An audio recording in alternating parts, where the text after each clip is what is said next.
So I'm Aissa Yazzie. I am faculty here at Northwest Indian College. I was a BS-NES graduate from Northwest Indian College in 2014, and I attended the University of Hawaii at Manoa in the Natural Resources and Environmental Management program, which I just graduated from in August. So, And so I like to center myself and locate who I am before I get to talk about my methodologies and what I am actually passionate about. So I grew up in St. Michael's, Arizona on like the Cho'ho'tsoi Valley Plateau area. And so that's on the Navajo Nation, which is right on the border. I guess my homeland is right on the border of Arizona and New Mexico, so near Winter Rock.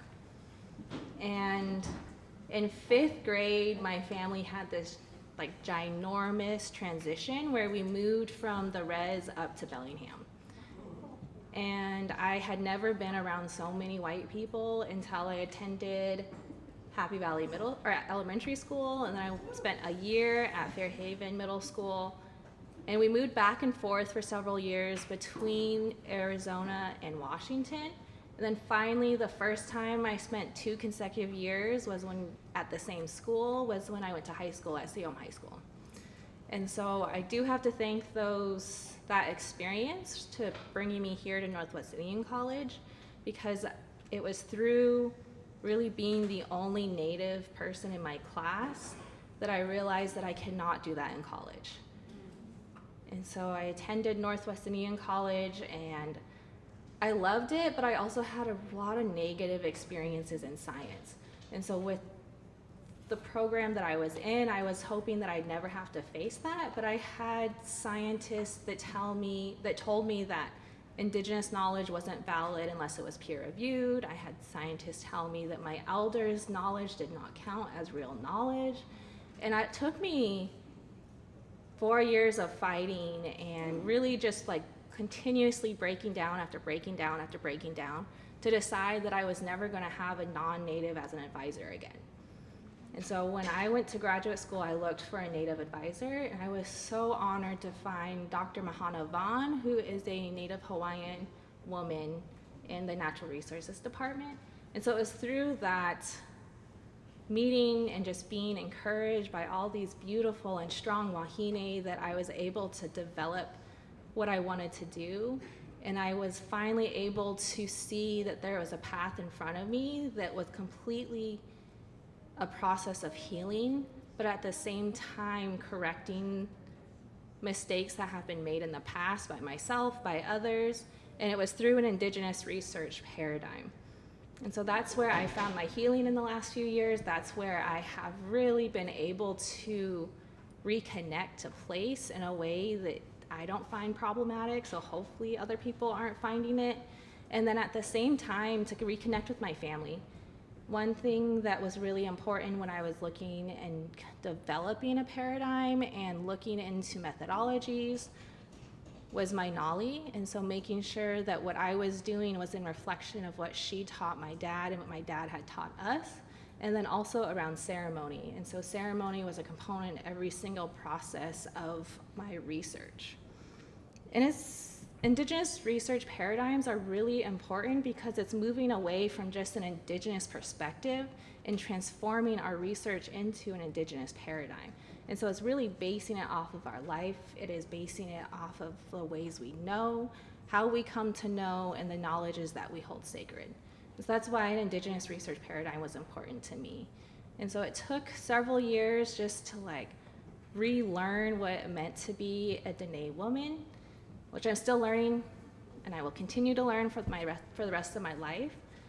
But when I think of an Indigenous research paradigm, I always go back to like, what is an Indigenous framework?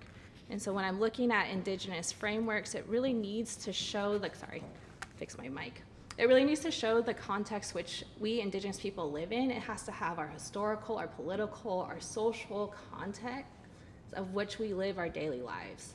And so for me, that was going back home and working within my community. And if you're from the Navajo Nation or you've been to the Navajo Nation, it's a large tribe. And so I had a really difficult time in the very beginning of navigating this working with a tribe, but then also honoring what my family needed. And for those tribal members out there, you know sometimes what the tribe is doing and how the processes of the tribe don't really coexist with what your family needs at that moment.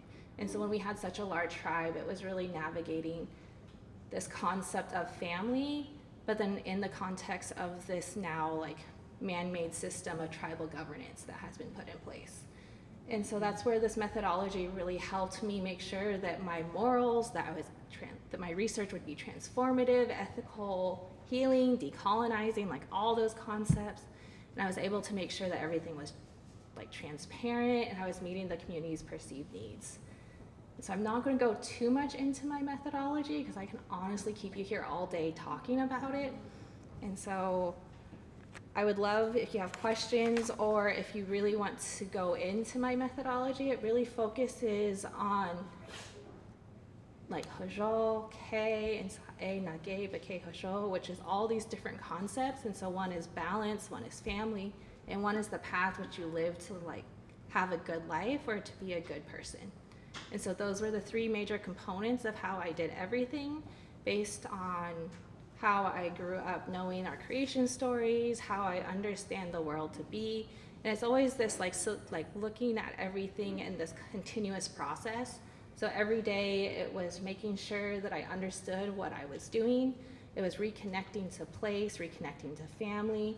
It was then figuring out what the processes are, the questions that my community needed, and then reflecting again on that before I actually develop my methods, and then continuing on into like actually living and doing the research and collecting data, interviews, all these beautiful processes, and then coming back to that actual like assurance and coming back to the community, sharing what I had found, and then discussing with them how they would like that information to be out into the world.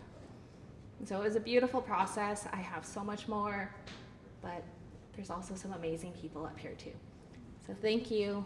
I didn't cover much, so sorry.